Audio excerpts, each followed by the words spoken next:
সংগীত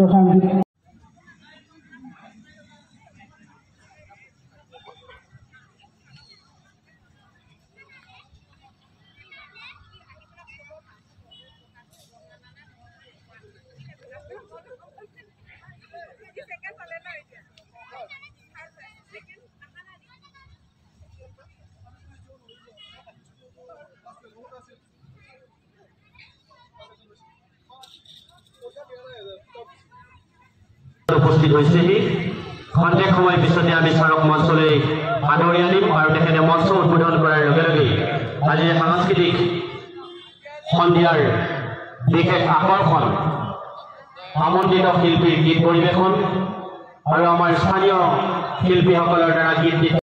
নমস্কাৰ। হয় নমস্কাৰ। জীৱন আৰু আপোন আপোন প্ৰজ্ঞাৰে পূজ্জ্বল হে মোৰ পুৰাতন পৃথিৱীৰ সেউজীয়া আপোন মানুহ আছে বাবেই পৃথিৱী ধুনীয়া, পৃথিৱী আছে বাবেই মানুহ ধুনীয়া। সেই মানুহে কত কাল গছকি খচকি সৃজনৰ আৱেগত হাবি কাটি মন্দিৰ সাজিছে, জীৱনৰ মৃত্যুদীপ্ত তীব্ৰ প্ৰেৰণাত পাৰ হৈ উচ্চল বাৰিধি, পাৰ হৈ গভীৰ অৰণ্য দীপময় ভাৰত গঢ়িছে, কম্বুজত সাজিছে ওংকাৰ ধাম। হে মোৰ ভাবি কালৰ স্ৰষ্টা দ্ৰষ্টা বৈষ্ণৱ বিভূতি আপোন মানুহে কি কৰিব নোৱাৰে। সেই মানুহেই জীৱনটোক সজাই পৰাই সুন্দৰভাৱে আদিমতাৰ পৰিৱেশৰ পৰা আহি এনেদৰে আধুনিক পৰিৱেশলৈ আগবাঢ়িছে। তাৰ মাজতো কিন্তু কিছু চেতনাই মানুহক এনেদৰে ক্ৰিয়া কৰে যি চেতনাৰ ফলত আনে নকৰা কিছু কাম কৰিবলৈ বাধ্য হয়। আমাৰ মাজত আছে এগৰাকী সাংবাদিক নৱ ডেকা আৰু এয়া আছে নৱনাথ। পৰিচয় কৰাই দিলোঁ আৰু আপোনালোকৰ পৰিচয় কৰাই দি আটাইতকৈ ভাল লাগিব যে মৰিগাঁও জিলা ছাত্ৰ সন্থাৰ যি ২০তম অধিৱেশন হৈ আছিল, সেই অধিৱেশনত এখেত এগৰাকী নাট্যকাৰ আৰু যিখন আমি গ্ৰন্থ আপোনালোকক দেখুৱাইছোঁ কথা মহাভাৰত, এয়া হৈছে অৰুণজ্যোতি নাথ, এগৰাকী আমাৰ জিলাখনৰ বাবে গৌৰৱ। ধুনীয়া ধুনীয়া কিছু সাহিত্য কৃতি তেওঁৰ কলমেৰে নিগৰিত হৈছে আৰু তাৰে কিছু পৰিচয় ল'বৰ বাবে আমি এনেদৰে কথা পাতিব খুজিছোঁ। বেছি সময় ৫ মিনিট কথা পাতিম।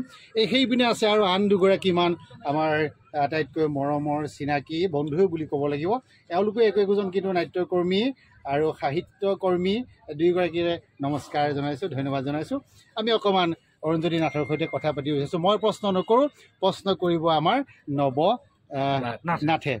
মোৰ বিশেষ এটা প্ৰশ্ন কৰিবলৈ মন হৈছে, এই যে কথা মহাভাৰত, যিখন মহাভাৰত আমাৰ একেবাৰে সৃষ্টি আদিমতাৰ পৰা বা তাৰ যিটো কাহিনী সকলোৰে জীৱনে জীৱনে মহাভাৰত হৈ আছে, এই ডাঙৰ গ্ৰন্থখন তেওঁৰ লিখাৰ আঁৰৰ কাহিনী জানিবৰ বাবে মই নৱক অকণমান আগবঢ়াই দিছোঁ। কেনেদৰেনো তেওঁ লিখা মেলা কৰিব লৈছে সেই কথাখিনি ক'বলৈ মই বৰ্তমান উপস্থিত আছোঁ সদৌ মৰিগাঁও জিলা ছাত্ৰ সন্থাৰ ২০তম অধিৱেশনৰ স্থলীত।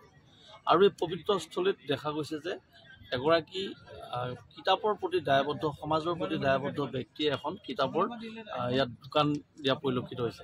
আৰু তাত আহি আমি গম পালোঁ যে এখন মহাকাব্য, যাক আমি প্ৰত্যেকেই শিৰে তুলি লওঁ, মহাকাব্য সম্পূৰ্ণ কথা মহাভাৰত, এই মহাভাৰতখনক সম্পূৰ্ণ কথা মহাভাৰত নামকৰণ কৰি তেখেতে লিখি উলিয়াইছে।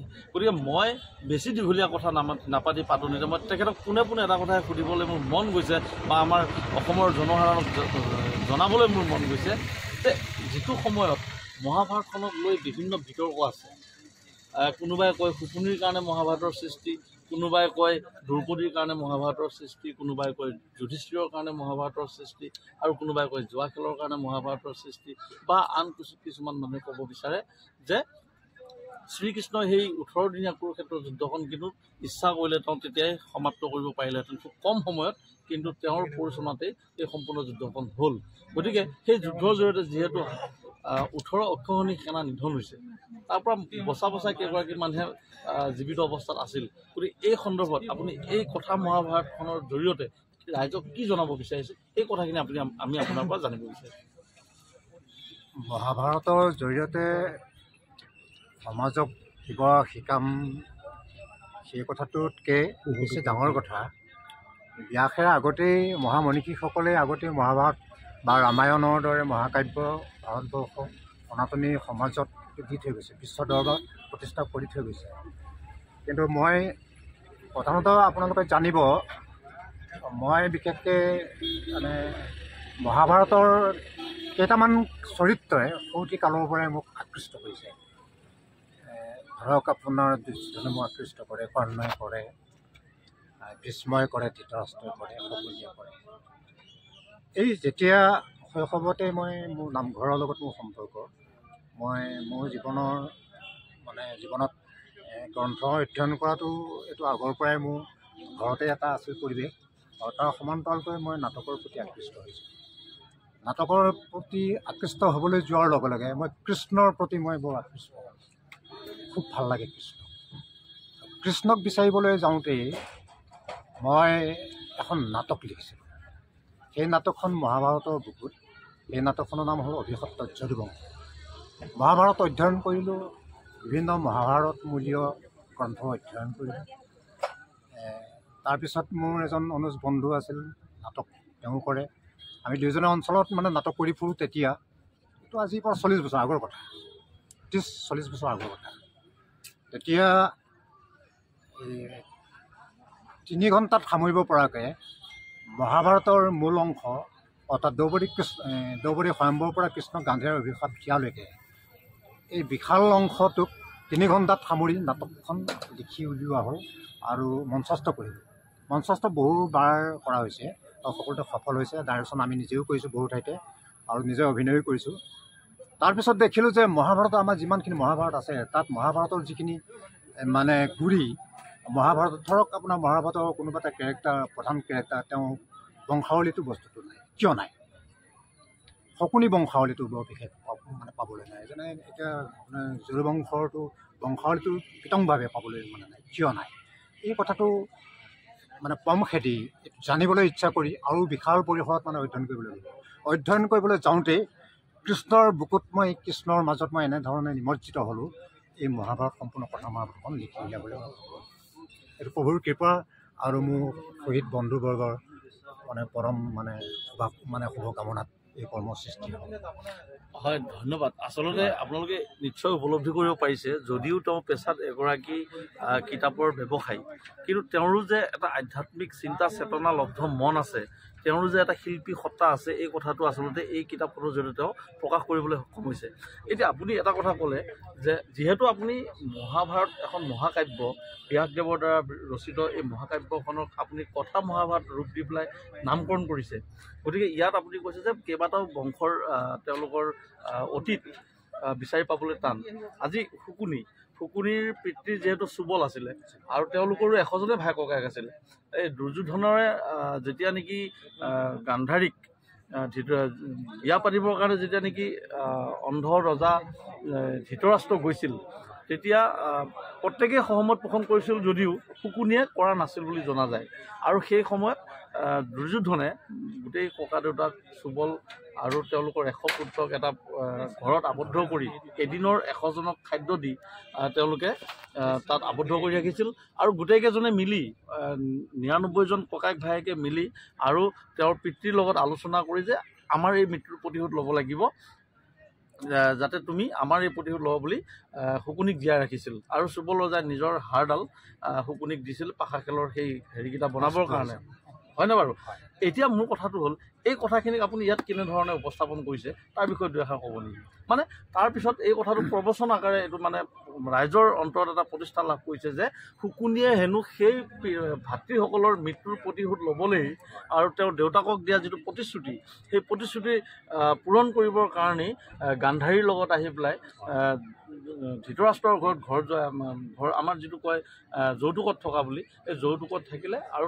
তাৰ পৰাই তেওঁ এই কুৰুক্ষেত্ৰৰ যুদ্ধৰ সৃষ্টি কৰিলে এই ক্ষেত্ৰত আপোনাৰ মতামতটো কি এইটো আচলতে মানে আপুনি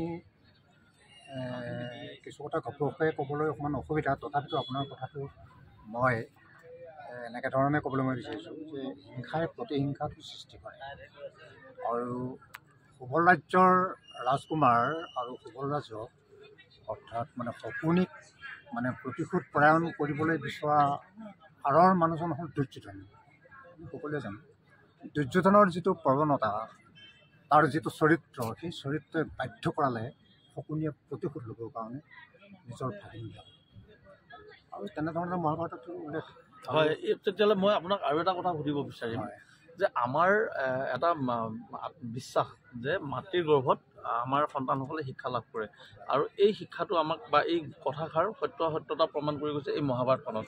কাৰণ যেতিয়া সুভদ্ৰাৰ গৰ্ভত অভিমন্যু আছিল তেতিয়া অৰ্জুনে যেতিয়া চক্ৰবিহু ভেদ কৰা আৰু চক্ৰবিহুত প্ৰৱেশ কৰাৰ কাহিনীখিনি কৈ আছিল সেইখিনি সময়ত অভিমন্যুই গৰ্ভতে শিকিছিল কিদৰে চক্ৰবিহুত প্ৰৱেশ কৰিব পাৰি। সুভদ্ৰাৰ টোপনি অহাৰ লগে লগে হেনো অভিমন্যুই ওলাই অহাটো নাজানাৰ কাৰণে তেওঁ মৃত্যু হ'ল। যিহেতু এই কুৰুক্ষেত্ৰৰ যুদ্ধখনক ধৰ্মৰ যুদ্ধ আখ্যা দিয়া হৈছে, মহাভাৰতৰ এই কুৰুক্ষেত্ৰৰ যুদ্ধখনক যিহেতু ধৰ্মৰ যুদ্ধ আখ্যা দিয়া হৈছে, এতিয়া অভিমন্যুৰ কি ভুল আছিল যে শ্ৰীকৃষ্ণই স্বয়ং জগতৰ পতি হৈ পেলাই তেওঁ অৰ্জুনক সেই সময়ত স্থানান্তৰ কৰি পেলাই অভিমন্যুক মৃত্যুমুখলৈ ঠেলি দিছিল। একেটা সময়তে বৰ্বৰিকৰ কি দুখ আছিল, যিজন বৰ্বৰিকে 3 দিনৰ 3 পলত কুৰুক্ষেত্ৰৰ যুদ্ধখন শেষ কৰি দিব পাৰিম বুলি শ্ৰীকৃষ্ণক কৈছিল। আৰু সেইখিনি সময়ত যিহেতু বৰ্বৰিক ঘটোৎকচৰ পুত্ৰ আছিল আৰু ঘটোৎকচ ভীমৰ পুত্ৰ আছিল, অৰ্থাৎ ভীমৰ নাতি আছিল বৰ্বৰিক আৰু খুব প্ৰভাৱশালী এজন বীৰ যোদ্ধা আছিল। গতিকে বৰ্বৰিকক যে তেওঁ হত্যা কৰিলে, বধ কৰিলে শ্ৰীকৃষ্ণই, আনফালে অভিমন্যুক চক্ৰবিহুত সোমোৱাই পেলাই তেওঁক বধ কৰালে, যুধিষ্ঠিৰক দি পেলাই মিছা কথা কোৱালে যে অস্বস্থামা হত ইতি গজ, যাৰ কাৰণে নেকি তেওঁ দ্ৰোণাচাৰ্যক বধ কৰিবৰ কাৰণে এটা ব্যৱস্থা তেওঁ সুচল কৰি ল'ব পাৰিলে। গতিকে এই ক্ষেত্ৰত আপোনাৰ মতামত আৰু কিদৰে আপুনি দৃষ্টি নিক্ষেপ কৰিছে এইখন কিতাপত? এইটো মানে কি আপোনাৰ সকলো মানে ভগৱান শ্ৰীকৃষ্ণক প্ৰতিষ্ঠা কৰিবৰ কাৰণে ব্যাসে ইমান কৌশলেৰে কৃষ্ণক লৈ গুচি গৈছে আৰু তেওঁক এই মানে চৰিত্ৰটো আগবাঢ়ি যাওঁতে তাৰ সোঁৱে বাওঁৱে বা আগে পিছে যিসকল মহাবীৰ আছে সেই মহাবীৰসকলকো প্ৰতিষ্ঠা লাভ প্ৰতিষ্ঠা কৰি থৈ গৈছে। অৰ্থাৎ আপুনি এইটো ক'ব বিচাৰিছে যে শ্ৰীকৃষ্ণৰ সেই কাণ্ডৰ জৰিয়তে বৰ্বৰিকক প্ৰতিষ্ঠা কৰি থৈ গৈছে বা অভিমন্যুৰ নামটো জীৱিত কৰি থৈ গৈছে। মই তেতিয়াহ'লে সুধিবলৈ মোৰ মন গৈছে আৰু এটা হয় এই কথাটো মই আপোনাক সুধিবই লাগিব যে যিটো সময়ত শ্ৰীকৃষ্ণ স্বয়ং ভগৱন্ত আছিল আৰু তেওঁ জানিছিলোঁ তেওঁ যে প্ৰকৃতাৰ্থত নাৰায়ণৰ এটা ৰূপ আছিলে, কিন্তু ৰামচন্দ্ৰও এবাৰ বিষ্ণুৰে অৱতাৰ, কিন্তু ৰামচন্দ্ৰই নাজানিছিল। এতিয়া জনাৰ পিছতো যদুবংশক যিহেতু অভিশাপ দিলে যিজন ঋষিয়ে শ্ৰীকৃষ্ণৰ পুত্ৰ প্ৰদ্যুম্নই যেতিয়া নেকি সেই ঋষিগৰাকীক, দুৰ্বাসা আছিল বোধহয় যিমান দূৰ সম্ভৱ, যে আপুনি কিমান গুণী জ্ঞানী ঋষি যে এওঁৰ সন্তান গৰ্ভত কি সন্তান আছে, এই মানে পৰীক্ষামূলকভাৱে তেওঁ কোৱাৰ পিছত তেওঁ ক্ৰোধত বলীয়ান হৈ তেওঁ যদুবংশ ধ্বংস হোৱাৰ যিটো অভিশাপ দিছিল, এই শ্ৰীকৃষ্ণ গান্ধাৰীয়েও কিন্তু অভিশাপ দিছিল। কিন্তু ভগৱানৰ এইফালে বিষ্ণুৱে কৈছে যে মই নিৰাকাৰ, মোক কোনেও অভিশাপ মোৰ গাত কেতিয়াও মোৰ নালাগে। কিন্তু যিহেতু তেওঁ নিৰাকাৰ বা তেওঁৰ গাত অভিশাপ নালাগে, কিন্তু কুৰুক্ষেত্ৰৰ যুদ্ধৰ সময়ত গান্ধাৰীয়ে দিয়া সেই অভিশাপটো বা আমাৰ ঋষিগৰাকীয়ে দিয়া অভিশাপটো যে তেওঁৰ লাগি যদুকুল ধ্বংস হ'ল, ইয়াৰ এই বিষয়টোক আপুনি এইখন গ্ৰন্থত যদিও উপস্থাপন কৰিছে কিদৰে কৰিছে? ঈশ্বৰৰ প্ৰতিনিধি সেইসকল ঈশ্বৰে কিছু কাম ধৰক আমি বা আপুনি মানে পোনপটীয়াকৈ আপুনি কৰিব নোৱাৰে, আপুনি আওপকীয়াকৈ কৰিবলগীয়া হয়। আওপকীয়াকৈ কৰিবলৈ যাওঁতে নিজৰ চৰিত্ৰটো বা নিজৰ যিটো শক্তি তাক অক্ষুণ্ণ ৰখাত অতি অক্ষুণ্ণ ৰখাত সহায় হয়, আৰু সেইটো সহায় লৈছিলে ভগৱান শ্ৰীকৃষ্ণই। আৰু ভগৱান শ্ৰীকৃষ্ণ এক ৰহস্য জানি শেষ কৰিব নোৱাৰে। ভগৱানৰ কথা বহুত ক'ব পাৰি, কিন্তু আমি সেইকাৰণে তেখেতক আমি এইখিনি সময়তে ধন্যবাদ জ্ঞাপন কৰিব লাগিব। কাৰণ তেখেতে প্ৰায় 11টা বছৰ সাধনালব্ধ তেওঁৰ চেতনাৰে এই গ্ৰন্থখন উলিয়াইছে। গতিকে আমি আশাবাদী এই গ্ৰন্থখন অসমৰ ৰাইজে নিশ্চয় আঁকোৱালি ল'ব আৰু এই গ্ৰন্থখনৰ জৰিয়তে আমাৰ উঠি অহা প্ৰজন্মই আধ্যাত্মিক চিন্তা চেতনা লব্ধ প্ৰতিষ্ঠাৰে তেওঁলোক অগ্ৰসৰ হ'ব পাৰিব। আৰু মই এই সুযোগতে তেওঁক আমি পুনৰবাৰ ধন্যবাদ জ্ঞাপন কৰিছোঁ আৰু তেওঁৰ জৰিয়তে যাতে এনেধৰণৰ আৰু গ্ৰন্থবোৰ উঠি অহা প্ৰজন্মৰ হাতত তুলি দিবলৈ তেওঁ সক্ষম হয়, প্ৰভু ভগৱন্তই তেওঁক কৃপা কৰক, তেওঁক দীৰ্ঘায়ু প্ৰদান কৰক। এইখিনি কৈ আমি আজি অনুষ্ঠানটো ইমানতে সামৰণি মাৰিছোঁ। নমস্কাৰ। শেষত বহুত বহুত ধন্যবাদ জ্ঞাপন কৰিছোঁ। আপুনি এনেদৰে লিখা মেলাত জড়িত হৈ থাকক। আৰু এটা কথা মোৰ সুধিবলৈ মন গৈছে, হয়, এতিয়ালৈকে কিমানখনমান গ্ৰন্থ আপুনি প্ৰস্তুত কৰিলে? মোৰ এতিয়ালৈকে আপোনাৰ 13খন গ্ৰন্থ। কি নামকেইটা কওকচোন?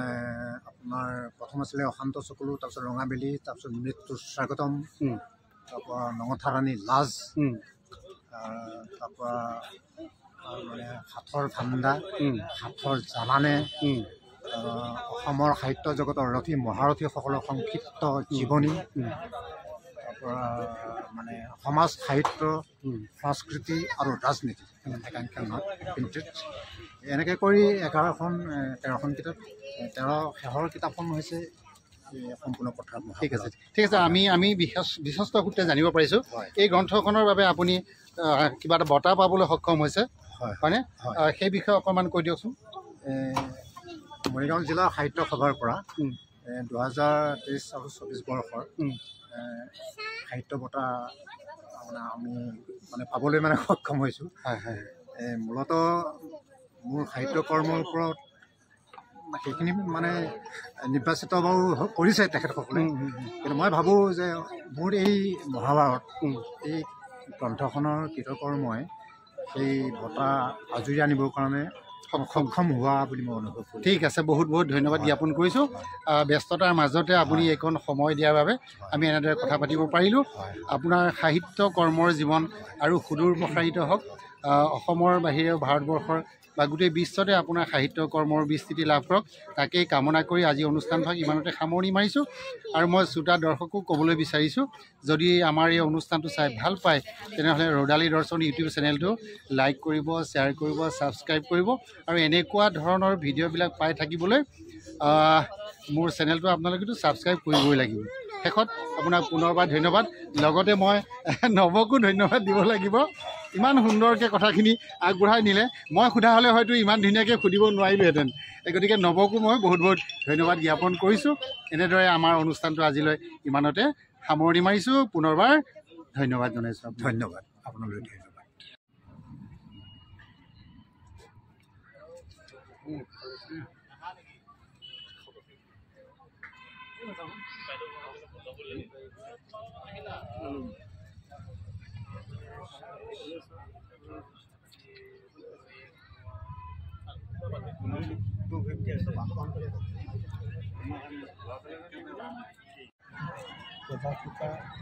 জন্তুকে জ্বলোৱা